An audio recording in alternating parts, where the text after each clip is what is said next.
पूर्ण झालाय. सांगण्यासारखे अनेक काम आहेत. कुणी आम्हाला शिकू नये विकासाचं. अरे आमचा जन्म झालाय विकास करायचा. म्हणे गोपीचंद पडळकर, हो दादागिरी करतो आम्ही, पुढेही करणार.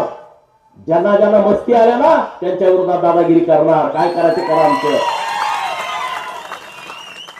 पण या तालुक्यातल्या एकाही सामान्य माणसानं सांगायचं, गोपीचंद पडळकर त्याला आरे तुरे जरी बोलला असला मी म्हणेल ते ऐकेल.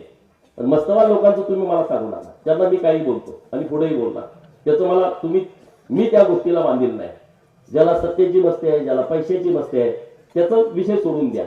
पण गरीब माणूस माझ्याकडे आलाय, मी त्याच्याशी बोललो नाही, त्याचा मी फोन केला नाही, त्याचं मी काम केलं नाही, काम करण्यासाठी मी प्रयत्न केला नाही, असं एक पण काम नाही. बरोबर ना दिनकर? तुम्ही उभा राहा गेला. यांना एकदा हद्दपारीचं नोटीस आलं होतं.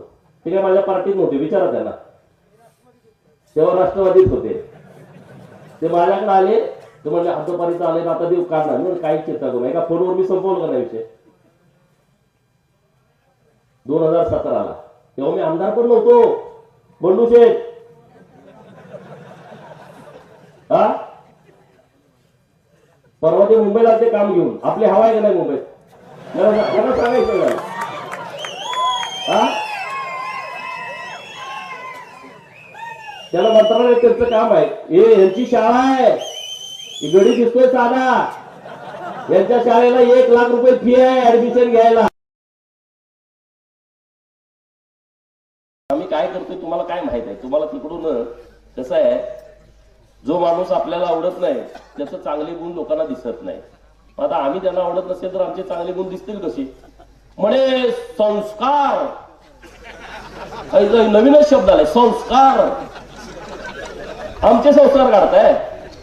आम्ही तंबाखू खात नाही, आम्ही गुटखा खात नाही, आम्ही दारू पित नाही, आम्ही काय भानगडी करतो. बरोबर ना? जेवढे सगळे सहकार्य त्यांना माहित आहे ना. तुम्ही आमचे संस्कार काढा, त्याला भारी काम आहे. तुमचं काय काय सगळं कळालं तर ही लोक म्हणतील डोकं बडवून घेतील. बंडू शेठ अजून खुलून बोलणं झालाय.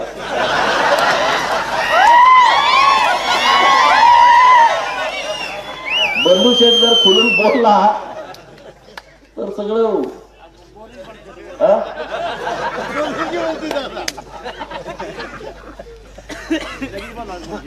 दिघांची जिल्हा परिषद ताकदीनं आपण लढवतोय.